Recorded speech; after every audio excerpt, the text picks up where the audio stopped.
आज हम लोग पधार चुके हैं ओप्पो इंडिया के ऑफिस में and we have Savio with us who heads product communication. We would love to know what exactly is product communication. What's a day in your life like? Essentially talking about the work we do and getting it out to the people so they can actually choose the right product that's the best fit for them. What happens is I wouldn't call it the technical team, because when we look at the engineers, they are creating products for people anyway, but many times engineers are not the best people to actually tell you what they've done. So we come in and basically we translate what the fantastic stuff that they've done into a language that most people can understand, what this technology does for you basically in your daily life. And that's basically my job. Make sure that people know that this is what is done and this is how it can help them. The brand speaking to the consumers, speaking to all other primary stakeholders, and that's our job basically. So what's the most challenging things? Could be top 3 or could be one challenging thing that you face at your role, and what's something that you really love about it? So first of all, it's fun. You get to see technology as it's being made, okay? And I get to use all the devices that actually come. The latest and greatest. The latest and greatest. I get to meet people who are working on these kind of things, so that's always fun. Challenges, I think so, those are basically targets you set for yourself. If you see people working on the background so hard, and if they've created a fantastic device, my job to let people know that this is a fantastic device and why it's a fantastic device. So that I see is a challenge, but otherwise it's fun. Talking about technology, what is the tech trend that you are currently following? It's not a tech trend that I am following. I think so the tech trend that almost everybody, when you call it a trend, it's essentially something that everyone's following, right? I think so AI is big, right? And it's going to get bigger. So AI is definitely one of those things. Definitely keeping an eye out, seeing AI has changed the way I work. I would say not just laptops, but a major chunk of it has also gotten into the smartphones. Oh, most definitely. I mean, when I say major chunk has got into it, I think so Oppo has been instrumental in bringing a lot of it, right? Last year we announced, I remember in Jan when we were talking about Reno last year, someone asked me in the crowd, when are you guys going to talk about AI? I had said at that point in time, I said, Oppo's always been working on AI. We haven't spoken about it. For example, in our battery technologies, in the way our algorithms recognize faces, skin tones, the age of the person that you're photographing. So we've always been part of AI. But then that's something that works in the background. So I said, we will talk about AI when we can actually start getting this out. And then we started rolling products out, with Gemini, with basically just AI GC and things like this, and we worked on it. And now I think so we announced last year that we are committed as a brand to get AI out as far as possible to most amount of devices, 50 million. We're well on target with regards to that. Our devices are our AI, for instance, is not just on our flagship devices. We wanted to reach the lowest common denominator, from our Fine series to our Reno, from our Reno to our F series, and from F series to A. You will always find AI in our devices. What's your favorite feature? My favorite AI feature, I would say. Actually, it's hard. It's like asking you which is your favorite kid, right? It's very hard. It depends on what you're really doing, right? When it comes to photography, I've really enjoyed basically reflection remover.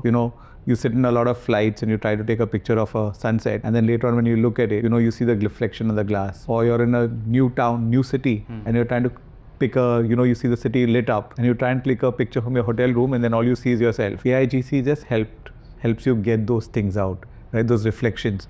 So those pictures look pristine. AI remover, in the past, like, when you're taking out basically certain people who probably will come and photobomb. Let's suppose we are there at India Gate and there are tons of people. So see exactly what you're talking about, right? Initially, I used to stand over there for about 5 minutes waiting. The scene clears. And I'll tell you this actually happened to me. I had gone to Ajanta and Ellora. And we were looking at this, not Ajanta, it's actually Elephanta, sorry. Gone there, and I said we'll go early because I want to get pictures of that without any people running around, right? I think so everybody else was thinking exactly like me. So when I got there, it was really crowded. So I had to wait for people to move out to click pictures. At the end of the day, I managed to click pictures with people in anyway. And that was, I clicked on another phone. When AIGC came out on our devices, I said, let me see if it can actually take it out from the devices, pictures clicked from other phones. And I got these pictures where I had taken people out and was like, see, I wasted so much of time trying to find that perfect shot, and now I can do it with AI. I think that's something that all the photographers would also look forward to. Up until now, the camera technology that we've seen on the cameras, you'll have to open up the editing software to get those devices to your laptops or PCs first, but the smartphone technology is just a notch above. The analogy I use to most people when they ask me, what do you think about these things? I think AI is like your personal assistant, and that assistant is dependent on what you want to use. So when I'm using photography, my assistant is a guy who knows Photoshop. When I'm using productivity, it's basically an assistant who will take huge documents and make very compact things for me to read. Will concise it, will make precise of it. So depending on the job, when you look at these devices, I don't know if you know Wooster and Jeeves. I don't. Okay, so it's PG Woodhouse. It's Wooster's basically this guy who has a valet who actually takes care of all his needs before he even knows it. I think of this as Jeeves. This is someone who comes and does stuff that I require, before I even know I need these kind of things. That's how I look at AI in terms of it. And depending on what you're doing, AI would take that form for you. So for the current scenario, how AIGC is working, would we be seeing updates to that particular feature as well? Most definitely. So, for something like this, right? Software and hardware go hand in hand. Now, the thing is not only getting software to work, it's getting software to work fast enough so that the consumer is not waiting. If given enough of time, you can do a fantastic job. But when it comes to this, when you're matching both these kind of things, you need hardware and software to be in sync. Of course, as hardware improves, coding is definitely going to have more leverage it's going to get more leeway in doing things that you require. So AI is not only just looking at basically what I need to take out, it's also looking at what I need to draw to make that picture look more natural. So as and when AI is trained with more scenarios and things like that, most definitely it's going to get better. what's one of the features that you think, if you had that opportunity to click that button or to tap that button, and that feature would be right there in your smartphone? I think for me, because I've looked at all of this stuff, right, it's fantastic. And sometimes you need AI to do those things that you least expected. For me, I think protecting people from spam and protecting people from these hoaxes and things like that, right? So in your Gmail, for instance, you will get a whole bunch of messages. So AI can actually very well work very well in that scenario, because at the end of the day, you're training it with library. So if you can actually detect that this is how a spam message reads and it's basically all uploaded into a library, or this is how it actually takes form, that can actually help you clear my Gmail inbox is a mess. Everybody, whatever you need, whether it's an app, you give your Gmail ID or you give your email IDs, and then without realizing, it's like I accept for you to send me stuff, right? It would be so much more nicer if AI did that kind of stuff, because every now and then I'll look at it, I'll say, oh, I need space and I have to go manually clearing this. But like I said, like Jeeves, you get that and you say, listen, I need you to look at everything that's there and get rid of all of this. And it can actually probably do it even before you realize. Of course, a lot of this is already done by putting things in spam, but I think so AI can make that so much more better. Yeah. And since we were also talking about hardware, and up until now we've seen a lot of collaborations with MediaTek in particular, Right. which we believe is doing a great job when it comes to hardware. Is there a possibility that we could also see devices that have chipsets from other manufacturers? But what makes one processor better than the other? It's basically a lot of word of mouth. It's a lot of people asking around. Marketing plays a big role in that. There are stories where someone can take a disastrous product and then just use marketing to turn the narrative around. So I'm saying a lot of this goes hand in hand. Yes, public perception will change. And I'm not saying one processor is better than the other. Both of them are fantastic when it comes to what they need to do. At the end of the day, it's a win for the consumers that they should be getting something. My only thing to basically, the only thing that I have to say to reviewers or consumers is we need to start looking beyond numbers. We need to look at stuff. Does this do what I need it to do? It's also about the optimization. Similar chipset on two different devices. Exactly. But how the brand is optimizing the device, it completely depends on that. So for us, our big product differentiator is not the chipset really. Of course, it plays a role, but our differentiators are things that Oppo itself works on, our own proprietary technologies and what works best with that. So for example, when it comes to battery, it's not just a battery for us, it is SuperVOOC. How fast you can charge when you can charge. When it comes to basically our cameras, it's not just the partners we work with, whether it is, the IMX or it is OmniVision. It's not just that. It's also basically our own Hypertone engine. It's also our own basically algorithms that can recognize, like I was talking about earlier, age, skin tones, right? That can make all the difference. All of these come in, like AI. So you can have a camera and it can zoom up to a certain level.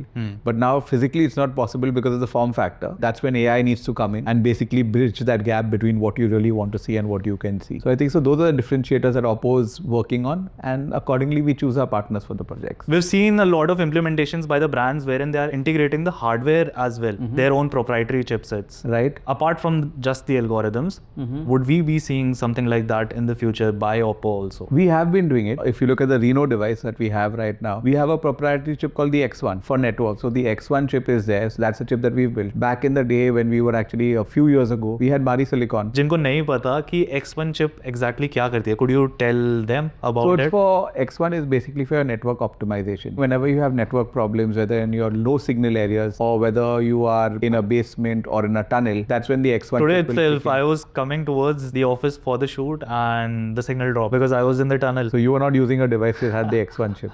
So once you try that when you're going back, probably you'll need to check that out. So yes, we use our own core technologies. So we're saying, are you working on chips? Of course.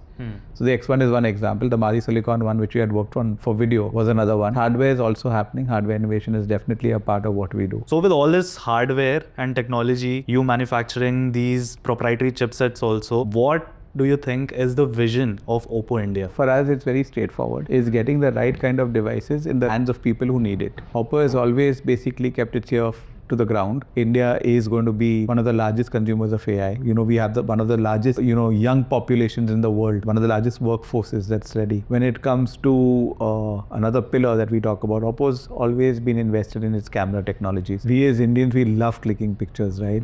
Everywhere we go, we first look at pictures and stuff. Oppo India, when we started looking at pictures, we said we need to make sure that from north to south, east to west, I don't think so any other country has that kind of diversity in terms of skin tones, in terms of basically how people look, and capturing that authentically was very important. So our battery technology is not only charging fast, but lasting longer. That's one of the fantastic things. When I joined the company, that was something that really amazed me, that usually when you use batteries and you apply heat to it, the lifespan goes down. Correct. And that was a misconception by a lot of people also, that the battery health is going to reduce significantly if we charge it that fast. But here Oppo has not only done that, not only has it increased the wattage at which you can charge, it has also made sure your phones last longer.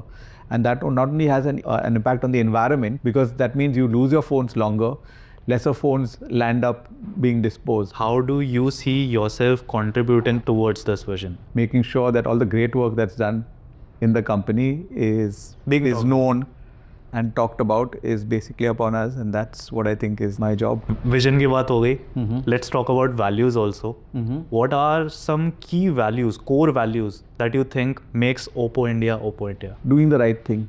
Right, we have this thing called Benfen. Actually, the Chinese pronounce it a different way, and I say it's Benfen. We say Benfen, B-E-N-F-E-N. So essentially, it's do the right thing, do what's right. Making sure that, like I said, we had this also, kindness to all is another thing which was part of our slogan and things like that. So I think essentially it's just that it's about people. At the end of the day, people have needs that are very articulated. It's our job to make devices that meet those needs. So since we've also talked about hardware, we've also talked about software, and when people are buying an Oppo phone, what's something that Oppo is working in the department of software if we look forward towards update? Number of updates have actually, depending on the series, there are security updates that are like 3+4 years in line with the industry standard. You could provide more.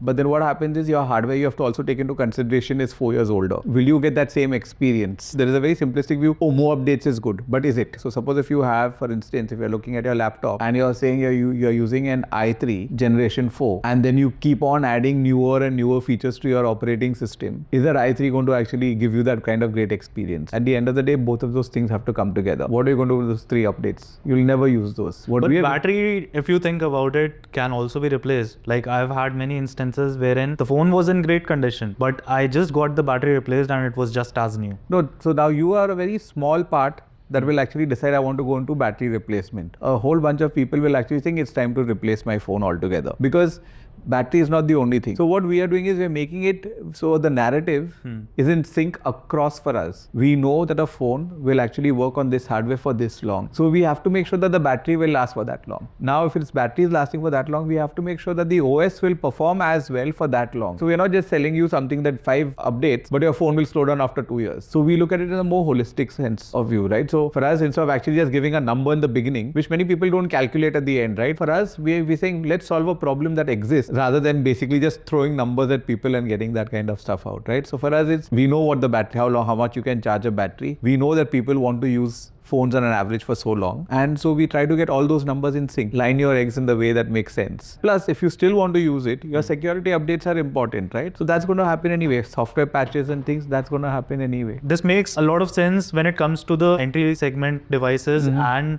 the mid-range devices. But if we talk about the flagships, that's where the game turns around, wherein we've got hardware which can support the devices for a sustained period of time. You know, I have a slightly different view. People who buy the higher end devices are constantly in the search of higher end devices. Essentially, if you're looking at the Find X8 that I have in my hand, we are at 2025. You're covered with this in 2030. OS update. I'm not even going to security updates. That is way beyond. It's not just taking different processors, slapping it and saying, ye le lo. There are articulated needs, right? They want a device that is durable, right? They want it to last long. So that's what we worked on. They wanted faster charging batteries, longer lasting batteries. Many people might not have electricity in smaller places, so they can charge it only at certain places. Students, for instance, right? I remember, you know, if you're at classes and then you have a phone and then you're like, bhai, 5 minute ke liye charger de de.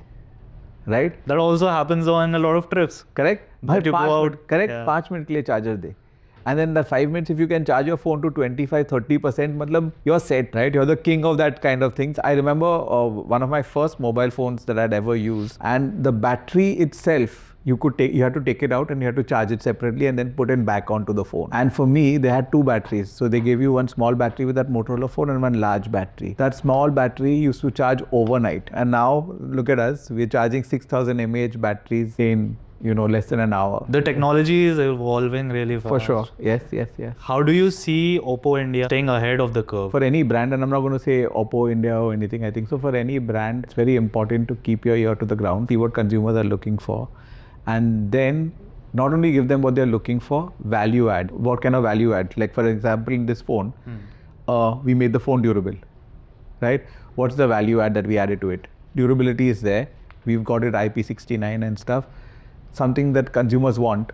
What did we add to it? Underwater shooting that people didn't expect. So that's basically saying, okay, this is what I can do anyways. Let me take it a little bit further. We talk about our Find series, for instance, right? Let's make 4 main cameras. It's not like one main camera and then there are 3 others. Let's do 4 main cameras. Do we need an X1 chip?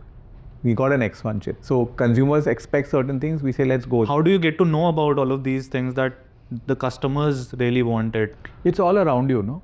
I mean, unless you're absolutely blind to it, you will see it. There are problems that we ourselves face as consumers. When you start thinking about, I wish there was something that did this for me. Oh, I wish I could play, I don't have to go to the theater to listen to someone sing. And then you have like the record. Now you can listen to it at home. So I think so it's always from the needs that people have, saying how can I fix this problem? And a lot of times people will come and tell you. People come and ask, right? Aisa phone hai kya? And they'll have fantastic ideas. That happens a lot in the offline market. Yeah, of course. It happens offline, not only offline. I mean, if you just listen to conversations that you have, you know, parents or friends. Or people buying new phones. Or anyone, right? Kash isme aisa hota. Like you asked me, what would be your one thing that you wanted, right? And I am saying, I would love it to actually detect spam and, you know, mischievous emails. So I think so everyone has that need. Everyone talks about it in one way or the other. I think so it's just keeping your ear to the ground, listening. Can we see Oppo solving that particular problem? Because that's something huge that the Indian consumers are facing. That's a very big question to ask only me. I think so Oppo is working on a whole bunch of problems. Specifically, I won't be able to say Oppo is working to solve this. Maybe this is one of them. When they tell me that this is what they've solved, that's when I'll come and tell you. There are certain things that are in the work. There are certain reasons why those might be immediately available.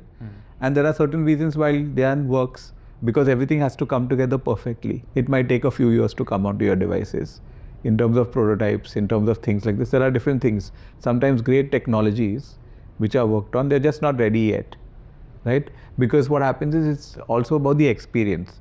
Maybe I can do much more. The optimization. Yes, I can do much more, but if you have to wait for it to happen, then your experience is already marred, right? So I have to do just that much to make sure you're getting instant results. So I think so it all needs to come together. So yes, Oppo is working on a whole bunch of technologies. Some of which we also witnessed on our trip to Shenzhen when we visited the global headquarters. Yes. So yeah, you know about those kind of things. Could we see any of that coming here to India? Because that's really fascinating. I think so. Again, we, with regards to our strategies and stuff, I'm not saying it won't come.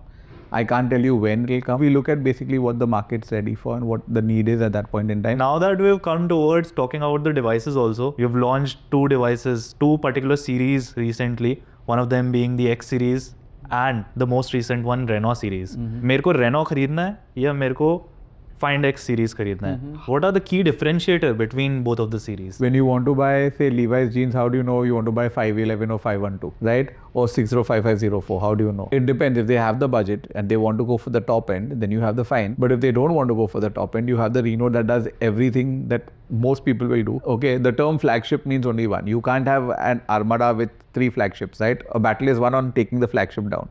So as far as the flagship is concerned, we have the Fine series. That is basically a show of power of what Oppo is capable of in terms of basically putting all your eggs in that basket. Reno is basically a slightly lower on version, right? It has the same technologies in terms of like basically they're just designs. So for example, if I look at designs, you know, people will look at it and they'll know exactly which one they want. It's also a cost difference, right? A cost difference, of course, is basically based on the capabilities. Now, if you're someone who's a power user, you know, like the Pareto principle in economics, and that can be translated to technology as well. So, Pareto principle was 80% of the people own only 20% of assets. 80-20. And 20% of the people own 80% of the assets. And that's the same thing that comes with technology. You will have 80% of the people who will use only 20% features. You will have 20% people who want to use 80% features. So now, decide from these things, basically the 20% that uses 80% features, no brainer, fine. But if you are okay with other things, then you can actually go for the Reno. The thing is, regardless of what you choose, like OS update that comes in, you know, the trickle down effect is going to happen. You're going to see what you see in Find, you're going to see in Reno, and then from the Reno, There's something very similar which happened with the battery tech also. And that is everywhere, no? That is basically whether it's automobiles, whether it's any technology, you have different kinds of things, right? Formula One. Why do cars race? Why does Ferrari race, right? Why does BMW race? Because whatever they put in their Formula One car, telemetry and all of this, later on you actually come and see it in your, basically when you're buying a Merc, then they're saying, oh, I saw this in Formula One a few years, drive by wire. So basically Ferrari, it goes from the Formula One car, it goes into the Ferrari car, and then from there it goes into your Fiat cars. And that's the same thing. So you will showcase all your powers on one, and then gradually you trickle it down. Are we seeing Oppo collaborating with not just F1 but any of the brands, any upcoming collaboration? I do not make forward-looking statements because I am not Nostradamus. But for sure, when we get to know about these things, we will, you know, there's no sense in me knowing about things and not telling you guys. You know, when I know, I'll tell you. When people know, it's when it's time to tell people. It's this thing. I mean, otherwise everything is speculation. So looking forward, अभी आने वाले सालों में, what are few things that you see Oppo really working towards? As a brand, camera technologies we are not, हम लोग तो छोड़ने वाले नहीं है. हाँ. तीसरा thing is durability. Right, we're just going to go hard on durability right now, making that. And the fourth is battery. These are essentially what you will see in different combinations and permutations. Now, for example, if you talk about the top end device, you will have the best cameras, you will have the best durability, you will have the best AI, and you will have this. On the Reno, you will have a slightly watered down version when it comes to the camera technology, depending on which one it is. Durability will be across the line. In the next 5-10 years, how do you see the role of smartphones in particular evolving? I would look at it like I said, you know, this is going to be your Jarvis, right? Iron Man. You want cool tech? This is going to be that cool tech, right? Already, most of our things have migrated onto this. Whether it's our airline tickets, whether we make payments. Now when I travel, I don't carry money. When I go to the airport, I don't print my tickets anymore. Do I carry money for cabs? I don't. So everything is basically now part of the phone, and more as more and more basically institutions, organizations start relying on going everything in your pocket. It's everything, right? This is your passport to life. So that's how I see it, and I think we are only limited by our imagination right now. And basically, you know, software and hardware are going to leapfrog each other. We went from 12 nanometers to 6 nanometers to 4 nanometers, right, to 3 nanometers in terms of efficiency. You couldn't even think of these things earlier. I remember using a computer back in the day where I used to use Photoshop on, and it had 64 MB RAM. Now when you look at 64 MB, I mean, look at the devices, no? Some of it might come from the expectations of the people, and some of the evolution might come from brands like us that are thinking forward. In the next 4-5 years, the device is going to be, I mean, it's already indispensable, but it's just going to have so much more. I don't know. The Neuralinks. Yeah. Thank you so much, Savio. Thank you so much. Yes, thank you so much. Technology for taking the time. in the palm of our yes hands. For these devices. कितने Oppo phones हैं अभी आपके पास? 2. Find X3, which is these devices. I use a very old Find X3, which is older than the Find X5. You need to wipe the fingerprints before.